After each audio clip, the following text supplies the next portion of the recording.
Good morning. Welcome to our neighborhood Unitarian Universalist community. It's my first time, so my name is Julia Thompson, and I am the Director of Lifespan Learning here at Neighborhood. And if you're surprised to see me, it's because I'm filling in for the very hardworking Suzanne Lazars, who's taking a day off today. So I have your announcements here. The 2024 annual budget meeting is on January 28th. Registration is at 12 noon.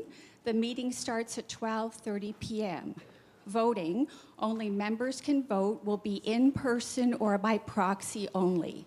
The meeting will be shared on Zoom, but there will be no voting via Zoom. Please send your completed proxy forms to secretary@nuuc.ca. January here at Neighborhood. Spirit choir rehearsals happen every Monday from 7 to 9 p.m. All voices are welcome, and you do not need to be able to read music to sing with the Spirit choir. Yoga. Hatha Yoga, led by Christina Keel, happens most Wednesday evenings from 7:30 till 9 p.m. Check the website calendar for dates. BYOYM, bring your own yoga mat. Art Gallery. Our new shows run until February 18th. We have Beloved Community, Flowers in Winter, and Sitting with Abstraction. We have a ukulele orchestra of Toronto, which invites you to a free sing-along recital on January 27th at 4 p.m. All are welcome. And the details of these activities will be sent with Monday's email blast.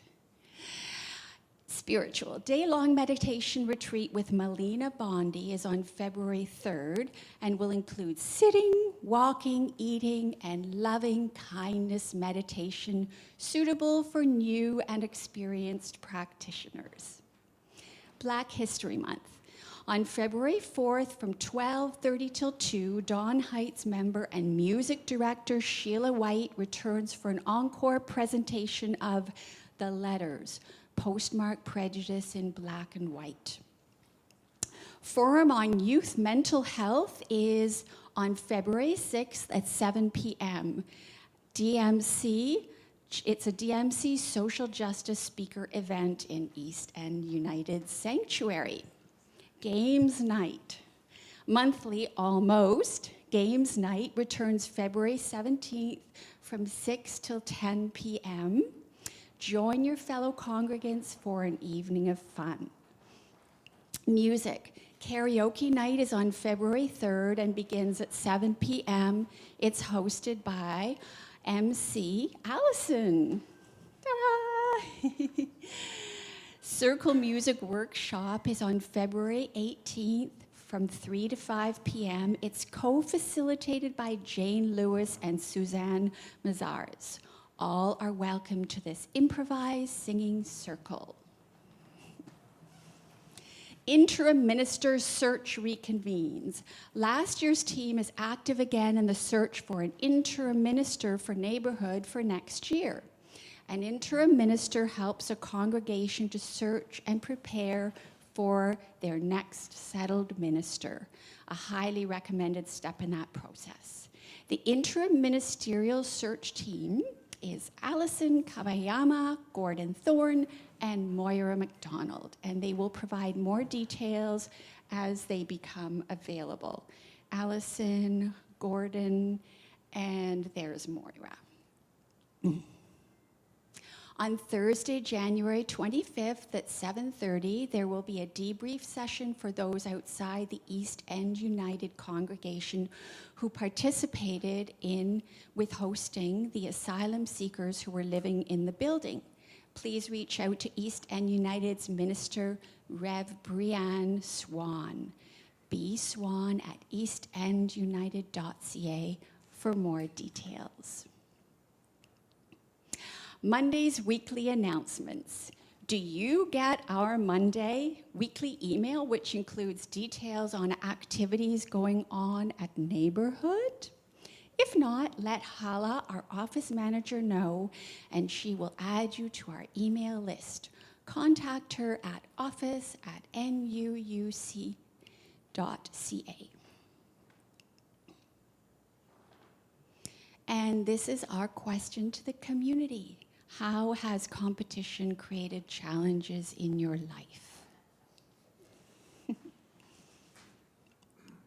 Next Sunday, January 28th, our monthly theme is Power and Discomfort. Our message is Radical Hospitality. Our speaker is Reverend Pat Trudeau. Music is the Spirit Choir, and our service weaver is Deb Bertazon.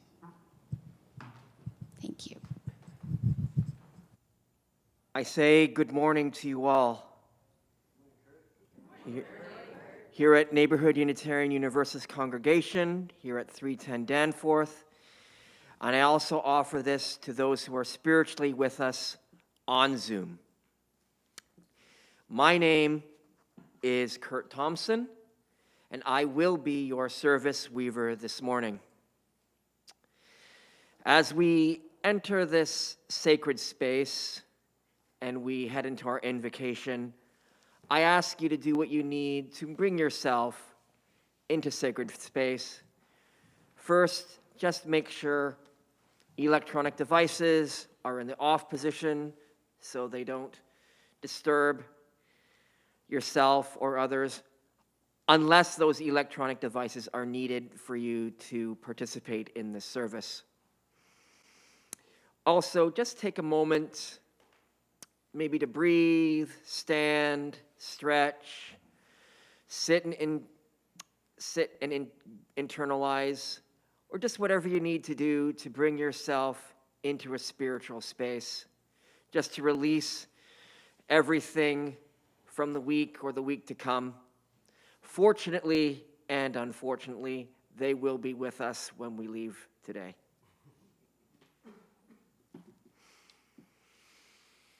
And now, if you will, please read with me our opening words, which shall be on the screens.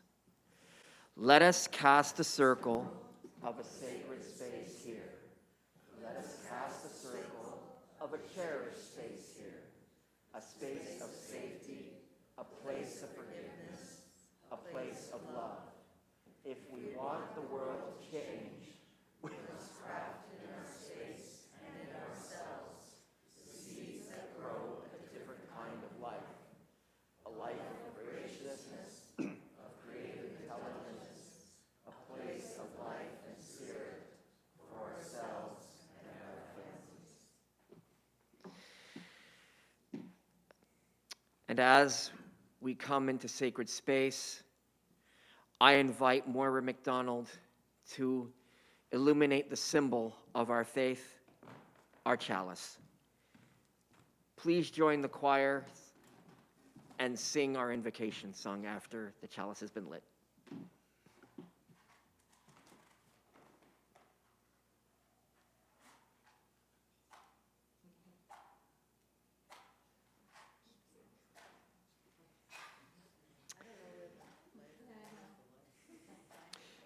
Yes.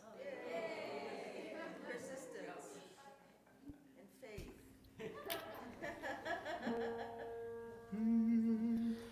We light this chalice to remember, to light the fire within our own hearts.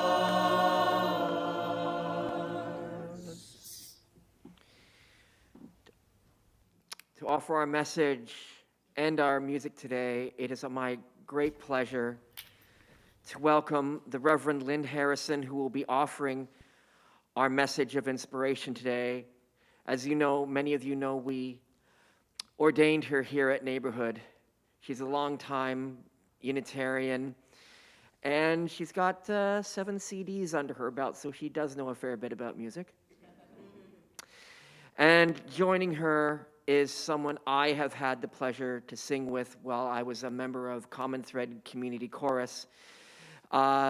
She is also one of the founding members of Common Thread, and one half of Gathering Sparks, Eve Goldberg. So I will allow Eve and Lynn to introduce our prelude.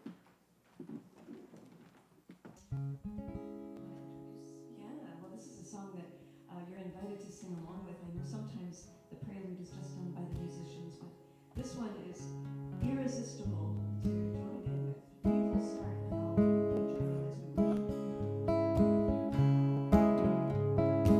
then I'll join in as we go. Gathered here in the mystery of the hour, gathered here in one strong body, gathered here in the struggle and the power, Spirit draw near.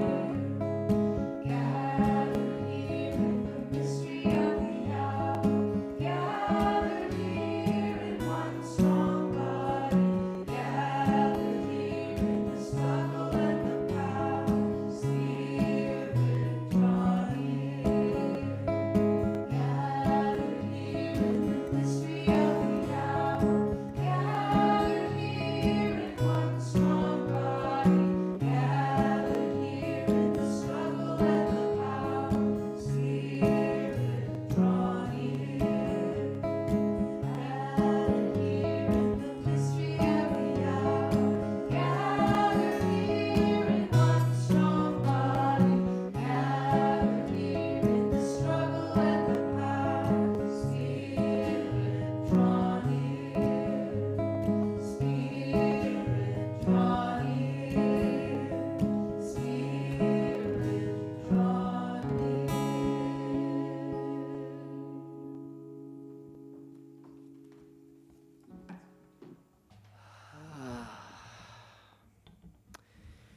May the Spirit draw near and envelop us and enlighten us. Thank you, Eve and Lynn. Everyone hear me okay? Okay, just checking. I stand here on the land of the Wendat, the Anishinaabeg Nation, the Haudenosaunee Confederacy, and the Mississaugas of the New Credit, who have been here in time out of memory,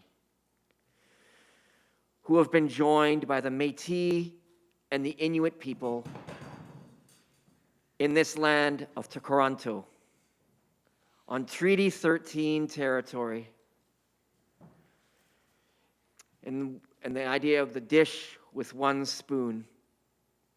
That means we share this land without competition, but we must only use one spoon because there is many of us and only one spoon and so little to share. I say this to myself and to all, that I must honor these beliefs, honor these people, and learn from our first peoples so we can become better peoples in our own right.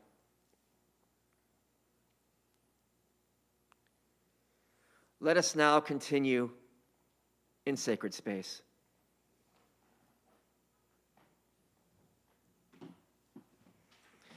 Our musical director is Suzanne Mazars, who is on vacation this week. Our director of lifespan learning, who will be offering A Time for All Ages today, is Julia Thompson. Our contract minister this year is Pat Trudeau, who is not here this morning. We also have Mark Tim and Joe Strakowski, who are doing our tech. And I also offer thanks to the greeters, to the collectors, to the counters, and to the people who are helping in the kitchen with our coffee time after service. All help to bring this service together and to make our spiritual time worth living. Thanks to all of them. Our mission here at Neighborhood is to empower spiritual growth and shared action for the care of our world. We come from many faiths and learn from many traditions. Our faith is over 400 years old. If you are new here or just visiting us for the second or third time, a very special welcome.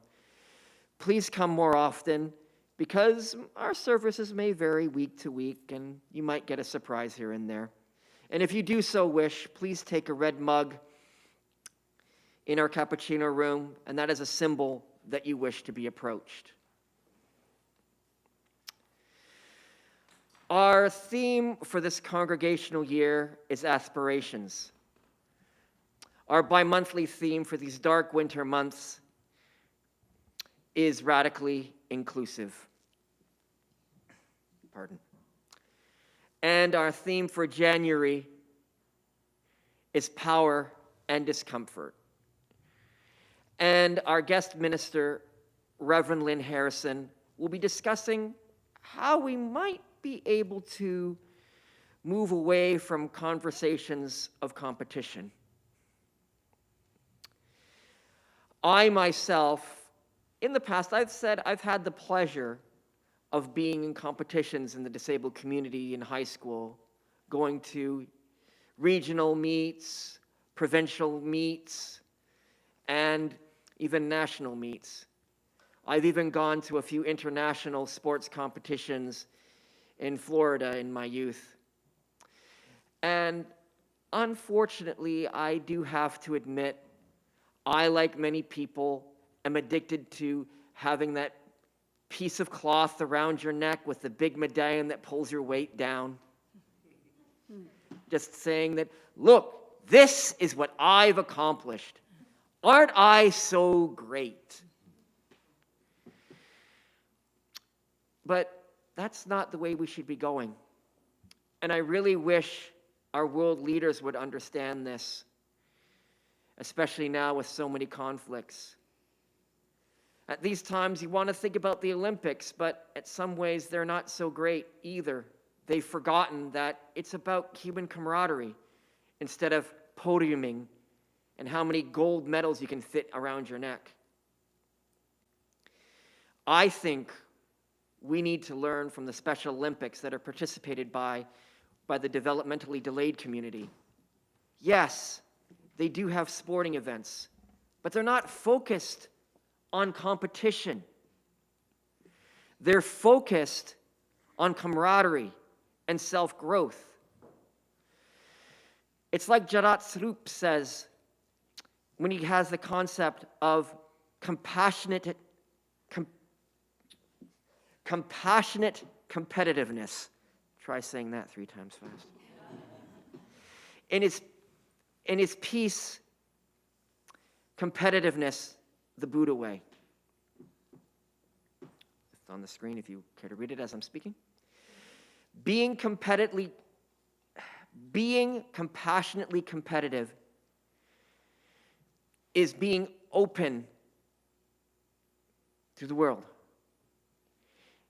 It is focused on its own growth.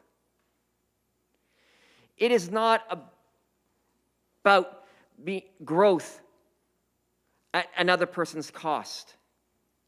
Being compassionately competitive is an invention where it is not to win a battle or to win a war, but it's to continuously raise the bar for our own growth.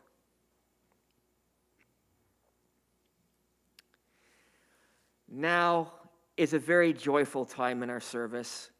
We ask you to greet your neighbors. Just take a time to stand up and say hello. And hey, maybe even find a face that you haven't said hi to before. And then afterwards, greet the camera on the Zoom. There'll be time to sign to end. Yeah. Hi, Lynn. Hi, Sarah. Okay. Good to see you here. Omar. Yeah. Hi, Sarah. Thanks. There Good she to see is. everybody. Morning, Ren. Hi, Ren. Yes, Oh. good morning. Hello, Anne. How's the weather in Toronto? Hi, Veronica. I think it's cold everywhere, Dee Dee, but not as cold as Labrador. Labrador was warm enough to be 0. Wow. Oh, we had minus 36 last week, but it's warming Oh. up to minus 19. And now that you're probably still standing by your seats, please return to your seats. And I'm sure most of you are still standing, but if you're not, please rise in spirit for our opening song. Lynn, Eve? All right, we're going to sing a song of mine that I've actually sung here before, but it seemed so appropriate to this theme today. So it's called Choose Love. And I think we may be, oh, okay, stand. Okay, stand.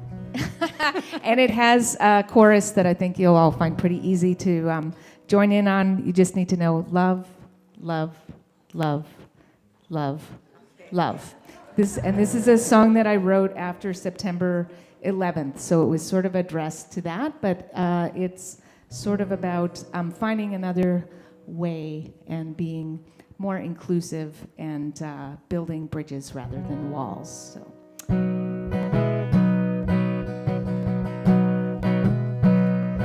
You got a heart made to see you through, and the healing power can touch everything you do.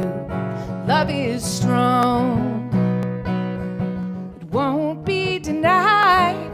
So look in your heart and see what's inside. You'll find love, you'll find love, you'll find love, you'll find love. We've been hurt, we've been knocked down to size, rocked to our foundations, taken by surprise. Moving on is the hardest part, trying to keep the sorrow from hardening our hearts. We've got to love, we've got to love, we've got to love, we've got to love. Now some may say you've got to show you're strong, overpower others and prove them wrong. But muscle and might won't bridge the divide. We need some understanding to turn this tide.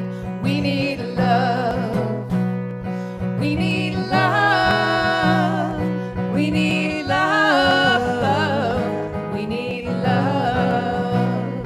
Talking about a love for mercy, talking about a love for sweet release, talking about a love for freedom, talking about a love for peace.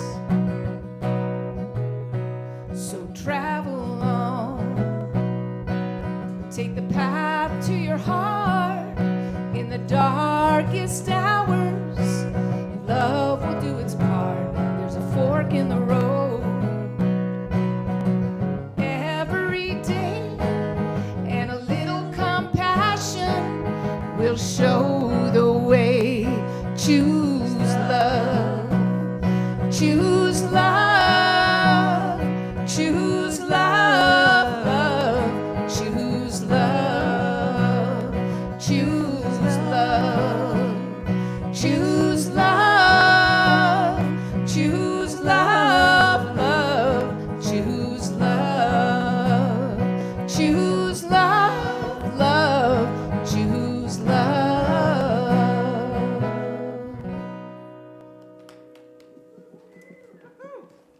Thank you for singing.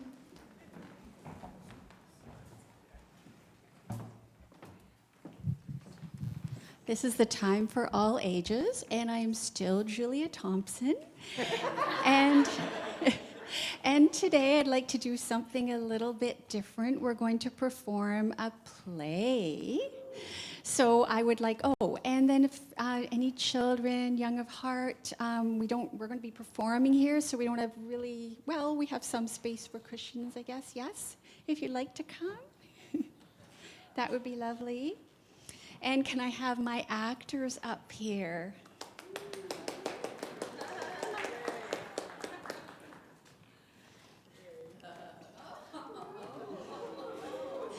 So the sun, it's called the wind, the story of the wind and the sun, or it could be called the struggle of the wind and the sun. And obviously the sun is performed by Jillian. The wind with her big cheeks puffing is performed by Moira. And Tab will be our narrator, and I will be the traveler. We'll just be passing the mic back and forth. So we'll start with Tab. Oh, and one more thing. We have not had a chance to rehearse this yet. Our actors just found out just before the start of the service what part they would be playing. So this is going to be kind of fun. Improv.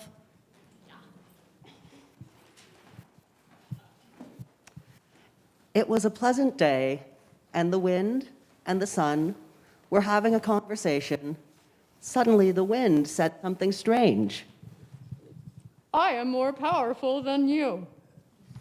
The sun was surprised by this and replied, Why, my friend, we both work together and we share the same sky. To this, the wind replied, Let's have a competition to decide who is stronger. As the wind said this, a traveler was passing by. The traveler was wearing a long cloak. The wind said, I will make the traveler take off their cloak faster than you. The wind blew a little. It made the traveler's cloak move a little. The wind called out, See what I can do with just a little effort. Now, let me show you some real power. The wind started blowing fiercely, which made the cloak flap in the air. The more force the wind put out, the more it made the cloak swoosh wildly about in the air. The wind almost made the cloak fly off, but the traveler caught it just in time. The fiercer the wind blew, the more tightly the traveler held on to the cloak.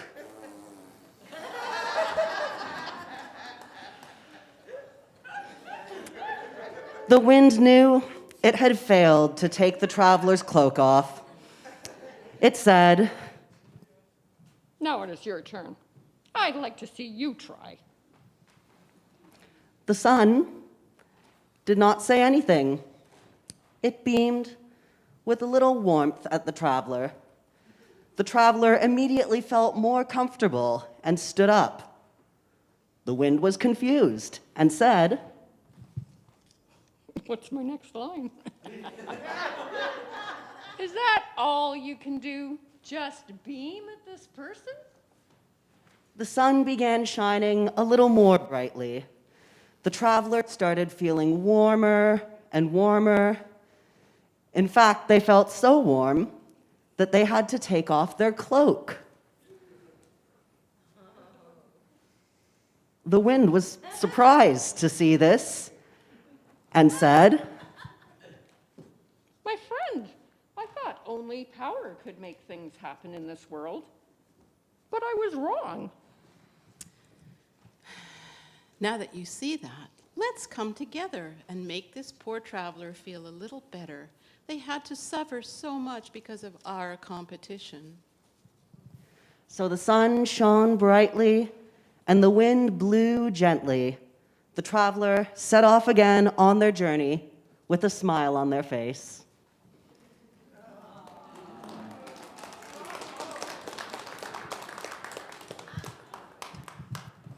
Thank you. Do you want to take a little bow or curtsy or whatever?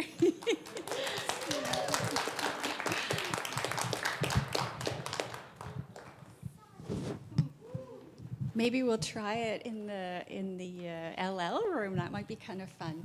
So we don't have the music for the children's recessional, so Allison and I are going to sing it. We'll get it going. Yeah, we'll get it going. Children grow in spirit. Children grow in spirit. Grow in spirit, children. Grow in spirit, children. Grow in the spirit, grow in the spirit, grow in the spirit, children.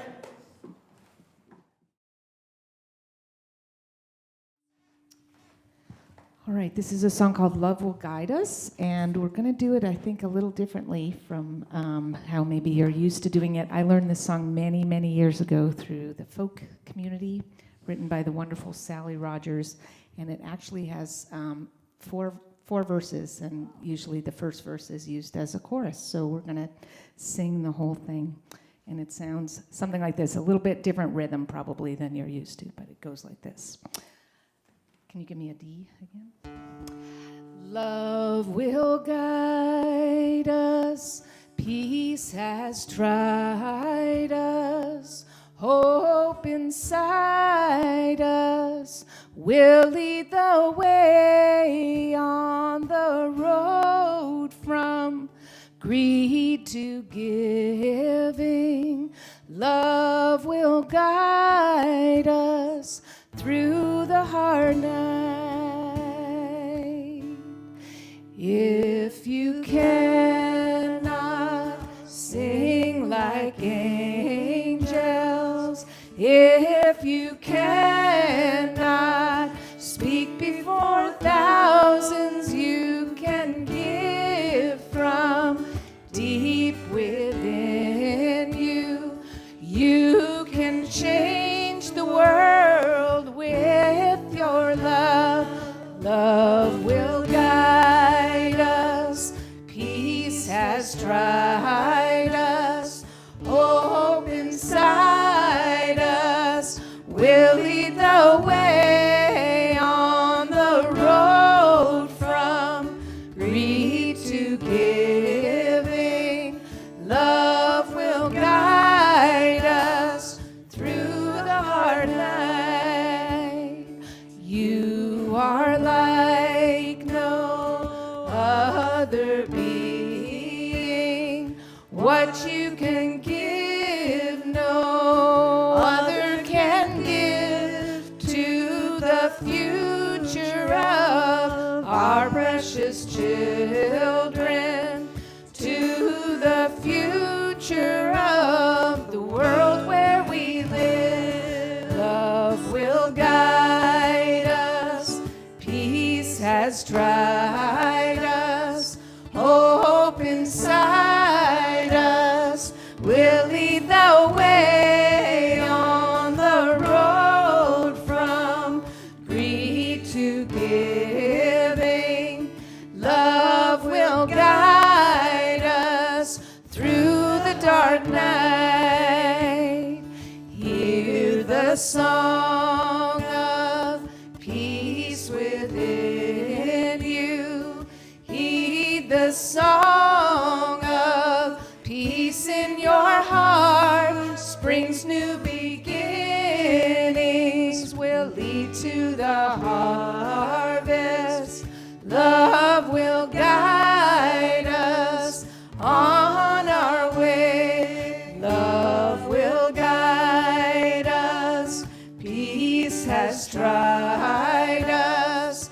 Hope inside us will lead the way on the road from greed to giving.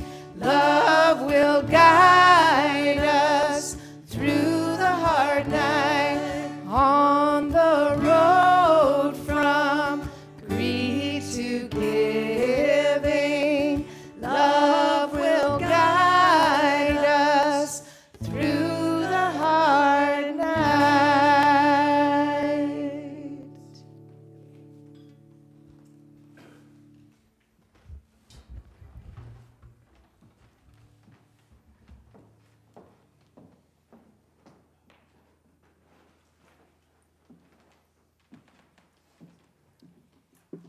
I'd like to invite you now into a time of meditation, of contemplation or prayer,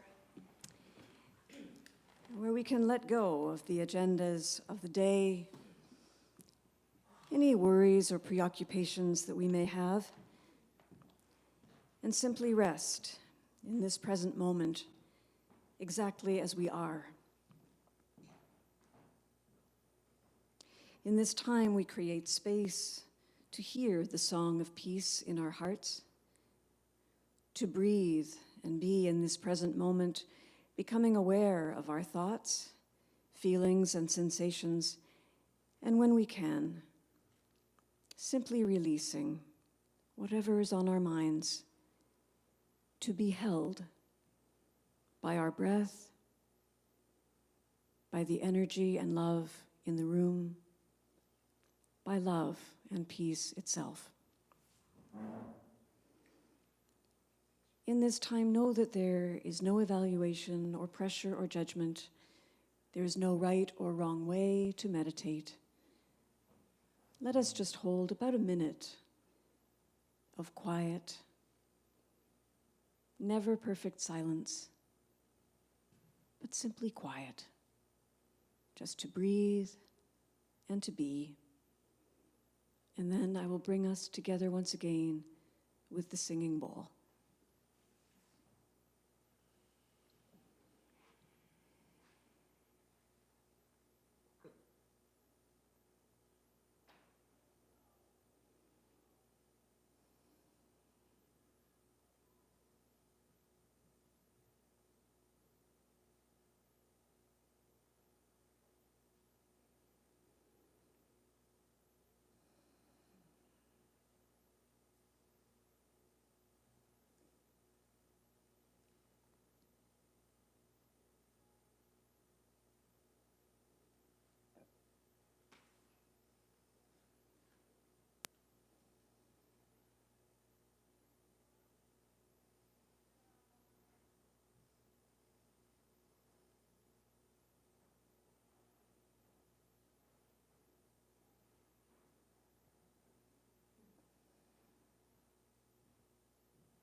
And I welcome you back. I'd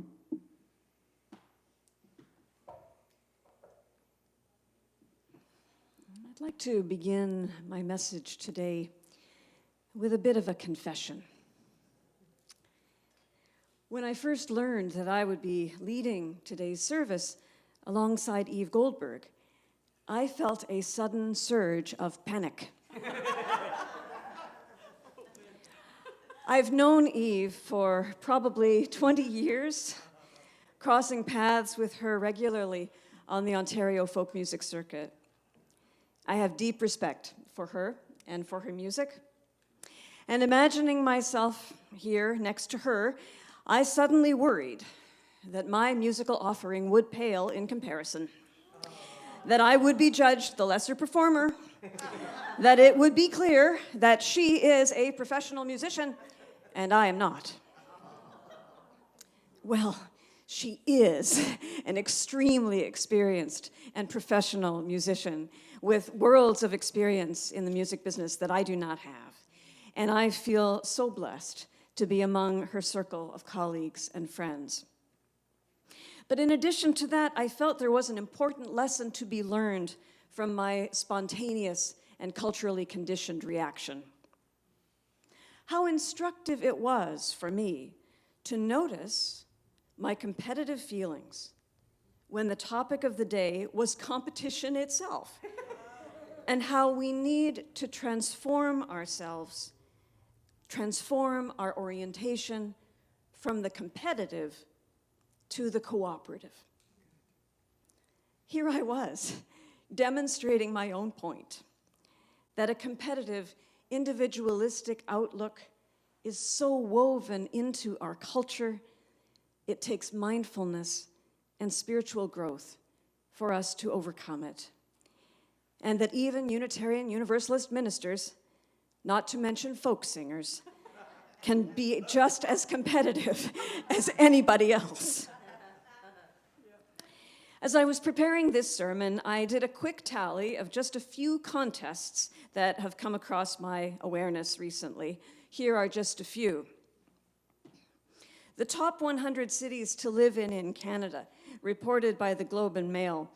I don't know about you, but I felt a toxic mix of shame and righteous indignation when I learned that Toronto had placed 64th. What else? Well, my nephew, who works in provincial politics, told our family over Christmas dinner that every year the holiday cards of all members of Parliament are reviewed and ranked. How's that for getting into the festive spirit? Right. Of course, here we are in the month of January, which is known for its lists of best ofs in books and in theater and in music.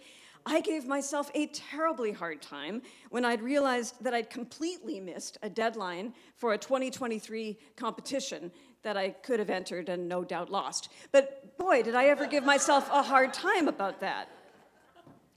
In the world of television and film, the Golden Globes and the Emmys have recently taken place. Soon it will be Oscar season. So quick, make sure you see all those movies so that you can be aware, more than your friends. Yeah.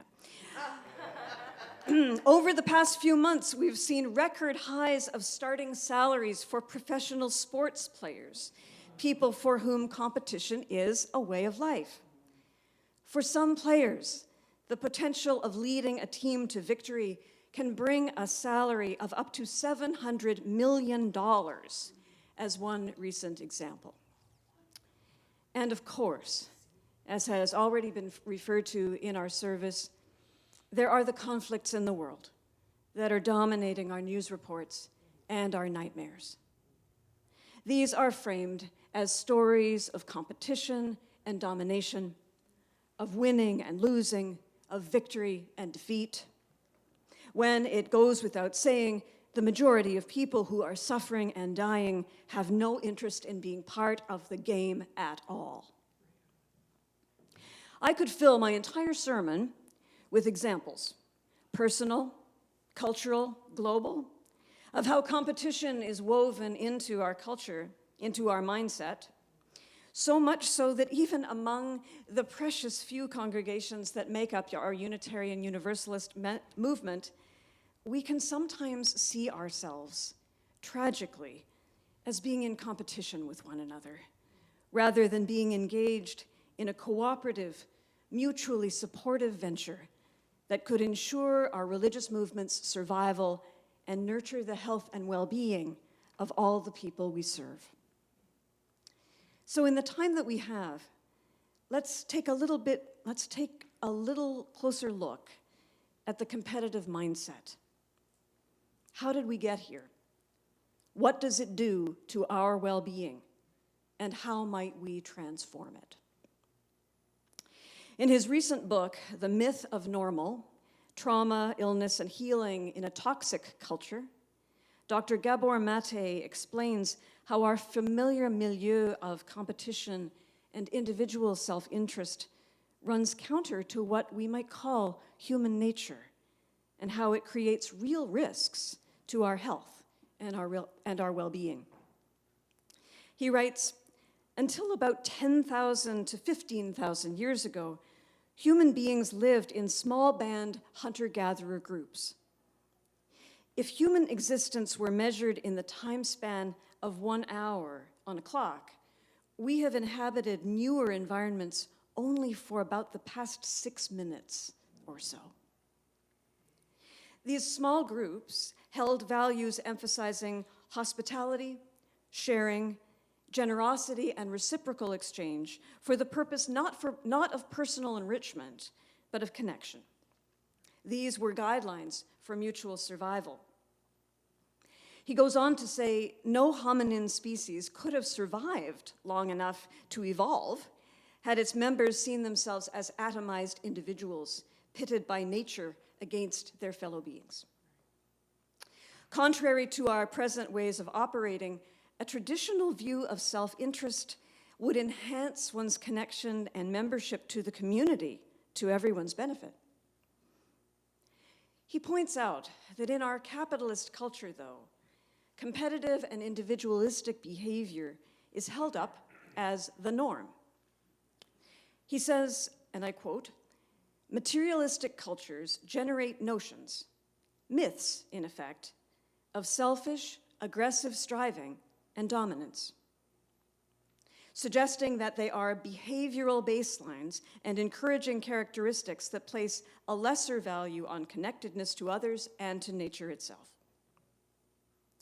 He says that this is aberrant behavior for humans, and that it puts us at risk as individuals, as communities, and as a species.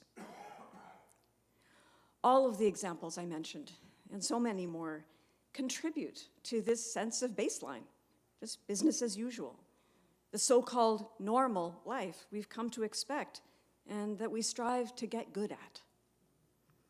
But what if this behavior isn't normal at all? What if it is self-destructive? If so, we need to somehow learn a new way of living that creates and sustains mutually supportive connection and recognizes we are deeply intertwined with all others, allowing us to live in harmony, not only with each other, but also with ourselves. Because that is another area of competition I haven't mentioned. The personal sense for many of us that we must continually strive, climb, and improve ourselves, rather than simply recognizing that we are inherently worthy and enough exactly as we are. And of course, as we are changes as we get older, as time passes. Even if we don't realize it, we are virtually swimming in a soup of competition. And even though it may seem like business as usual, Gabor Mate and others tell us that it is not only stressful and challenging, it may actually be toxic for us. So it's important that we find our way out of the soup. In my view, the only pathway is a spiritual one. We need to live our way into a deeper understanding of what it means to be human, and in doing so, dismantle the ladders of competition and the systems of separation that we have created. We see this need to dismantle the systems of injustice expressed in the Canadian Unitarian Council's new 8th principle.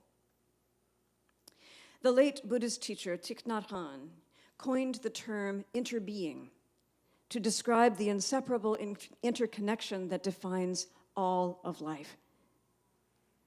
When we are fully in the moment, fully experiencing the oneness and the isness of life, we know that we are interbeing with all others, every person, every leaf, every stone, every bird, every flame, every mote of dust that is floating through the air. In such true, alive awareness, competition seems irrelevant, even ridiculous, because we know that all forms of life are necessary for the wholeness that embraces and sustains us. Like all great spiritual teachers, Thich Nhat Hanh led us away from separateness, away from the artificial divisions that cause so much conflict and suffering in this world. Another way to describe this spiritual perspective is non-dualism, the experience of oneness with all things and the dissolving of storylines and barriers that keep us fighting with ourselves and with each other. We come to a non-dual understanding through contemplative practice, such as many forms of meditation and prayer, also through the creative and spiritual practice of artistic expression, practices that draw us into and more deeply into connected consciousness. We cultivate it through the very simple mindfulness of being here and now in this present moment, exactly as it is. One of the many contemporary teachers of non-dualism that I admire and am learning from is a woman named Joan Thompson, who lives in Oregon. In a recent essay called Direct, Immediate Knowing, she wrote, "It is about openness, presence, direct, immediate knowing, sensing, awareing, feeling, perceiving, being the aliveness of this moment." Sometimes, she says, this openness is even called not knowing, meaning not grasping or fixating rather than being about accumulating anything. It's more about letting go, relaxing, and surrendering. Instead of aiming to become somebody, she says, it's about being nobody at all. The unobstructed no-thingness, the all-embracing fullness of the here now. Perhaps you can feel, as I do, in your body, how this letting go can bring the inner ladders down, bringing a sense of relief and health and wholeness to us. Now, for some of us, I'm speaking of myself, hearing words like surrender and letting go might also give rise to anxious thoughts about the need to change things and improve the world. This is something many of us, myself included, want to do if we are concerned about social justice, the environment, and peace. It is helpful to remember that Thich Nhat Hanh was a very influential peace activist who rose to prominence during the Vietnam War. He was highly outspoken on matters of peace and nonviolence. His activism arose from a grounding in Zen Buddhist meditation. It was his spiritual practice that allowed him to be actively engaged in the world. In my own life, I've noticed many times, even in, perhaps especially in ministry, when I've been so preoccupied with the storyline of competition, how am I doing? How will this idea be judged? How popular am I? And so on, that I have become disconnected from my own instinctual nature, my essential self, my true center, the center that is always connected to the spirit of life and to all beings. When I am diverted by the storylines of competition, I am less able to speak or sing honestly and authentically, to respond with energy and generosity to the real and urgent needs of the world, to live fully without fear, offering my own unique contribution in whatever precious little time I have, to be guided by love and connection rather than the myth of separateness. And so my task today and my invitation to you is to become more mindful of the myths our culture has fed me and us, and to choose instead the paths of love and peace which lead us ever more deeply into relationship. I am grateful for the many teachers who show me that path, and all of the people today who are creating new storylines, whether they are creating new cooperative rather than competitive online games, or inviting musician friends to sing and play together just for the joy of it. When asked to choose between a life of winning or a life of peaceful coexistence, it would be no contest for me. Yet I know that I am only just beginning to grow in all the ways that are needed in order for that to be so. Blessings to you all, Thank you all for your listening ears this morning. And we've offered a question for the community, and that being, how has competition created challenges in your life? I know we're running a little over time, and yet I would love to hear any responses that people have to that question, either that you've thought of in advance or anything that's even come up for you in the past few minutes. I'll bring the microphone around to anyone, or anyone would like to come up.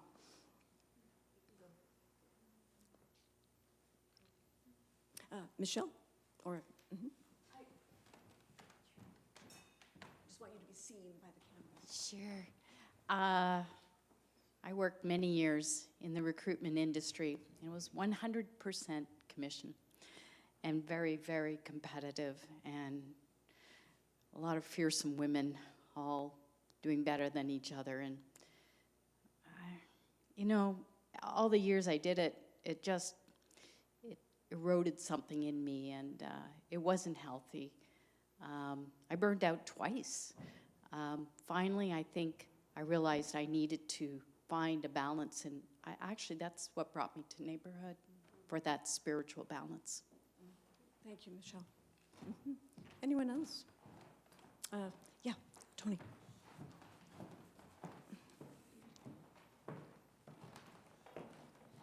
I had a moment of waking up to the toxicity of competition when I was 12 years old, and I'm still kind of working through the implications of that sort of change of heart. Thank you, Tony. Thank you. I can bring the microphone around. Yes. Bruce. Yeah, maybe a little like Tony, I'm recalling my time in high school and the whole social competition to be cool and not winning that battle, and how much it affected my sense of myself image. Thank you, Bruce. Thank you. Maybe one or two more. Moira. And we'll see if there's anyone on Zoom also. I can remember being in a dance class with a group of young women and realizing at one stage that there were a couple who really saw themselves in competition with everybody else, and it just sucked the joy out of going to the class because it felt like we weren't all there sharing in the same experience. Thank you very much. Sarah, yeah, I've got another hand over here. Helen, yep.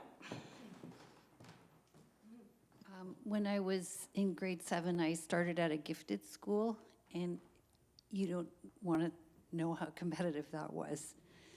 And I lasted just over 3 years, and I'm still kind of in recovery.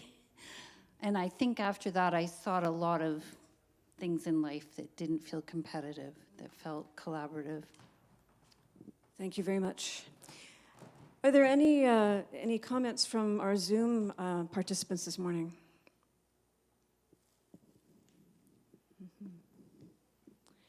Well, I want to thank you so much for your responses. And please just unmute and speak now. Thank you. Great.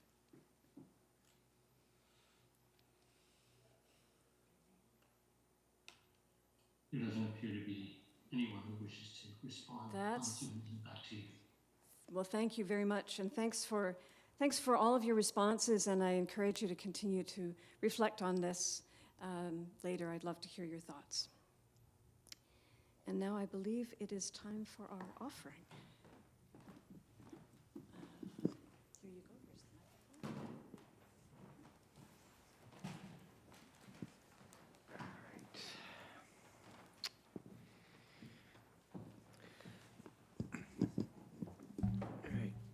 Like many of you, I find this time in the service to be somewhat difficult to reconcile with. A time where we're supposed to be spiritual, yet we have to think of our finances. Yet, our finances can be spiritual. They help pay our staff. They help keep this building maintained. They help keep our programs going. So if you can, and if you will, please offer what you can in the baskets. And thanks to all those who have post-dated checks or instant withdrawals. Even the smallest offering is appreciated. And those on Zoom, thank you as well. If you haven't already, please check in the chat and you'll see a link to our donations page. Please give if you can. I invite the collectors to take the baskets while Lynn and Eve play. Here's a little song that I wrote for the service. Just sort of a lighthearted look at competition. Maybe how we can change it. Let there be no ladders where I live. You can join me if you like. No limits to the gifts each one can give. There will be no ladders when everybody matters. Oh, let there be no ladders where I live. I lean my ladder up against the wall. I climb so high to rise above it all. When that ladder toppled, it's true that I felt awful, but love was there to catch me in my fall. So let there be no ladders where I live. No limits to the gifts each one can give. There will be no ladders when everybody matters. Oh, let there be no ladders where I live. So take those ladders down now, rung by rung. Lift each other up now, everyone. When this world is level, we'll bid goodbye the devil. So take those ladders down now, rung by rung. Let there be no ladders where I live. No limits to the gifts each one can give. There will be no ladders when everybody matters. Oh, let there be no ladders where I live. Oh, let there be no ladders where I live. Thanks for singing along. Thanks, everyone.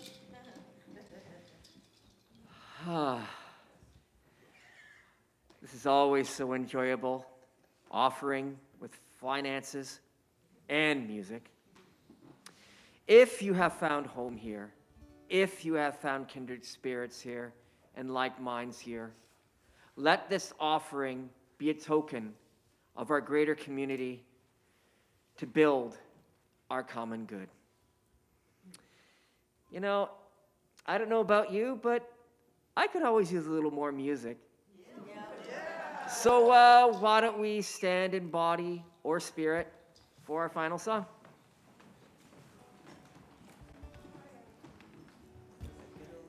Familiar song, and it's just such a pleasure. I want to say what a pleasure it has been for me to sing with Eve today. This is just a total treat. And likewise. Yeah, we'll do this again. It's so much fun. I hope so, and what a beautiful message. So thanks, Lynn, for your inclusive approach to everything. This little light of mine, let's go for it. Oh, this little light of mine, I'm gonna let it shine. Oh, this little light of mine, I'm gonna let it shine. This little light of mine, I'm gonna let it shine, let it shine, let it shine, let it shine. Everywhere I go, I'm gonna let it shine. Whoa, everywhere I go, oh, I'm gonna let it shine.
light of mine.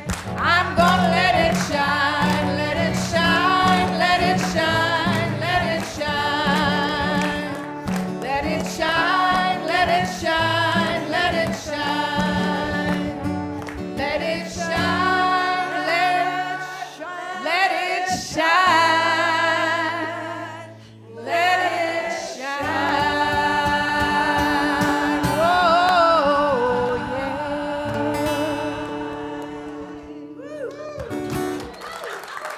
Thanks, everybody.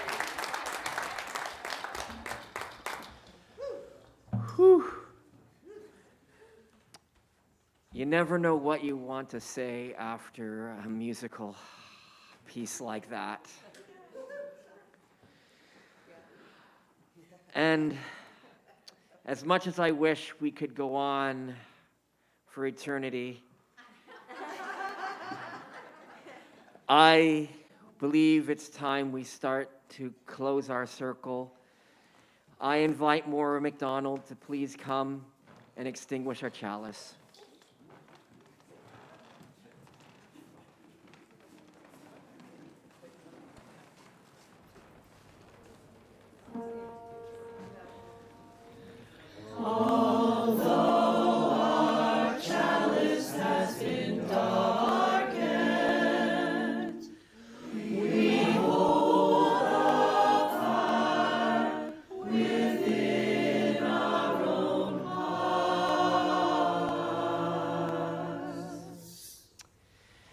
And as we end, we usually like to form a community circle, holding arms or shoulders.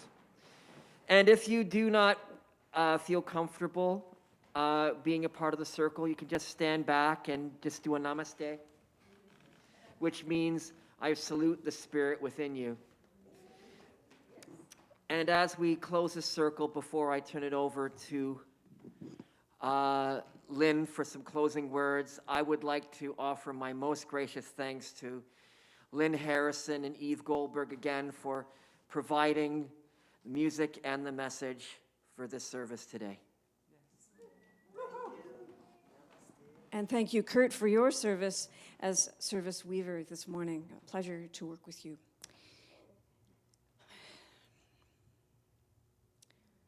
Go now into the world, knowing that you are an essential part of the great creative mystery that brought us together today and that enables us to bring our gifts to this life. May peace, love, and joy be with you on your journey today and always. Blessings and amen. Our service is ended. Go in peace and love.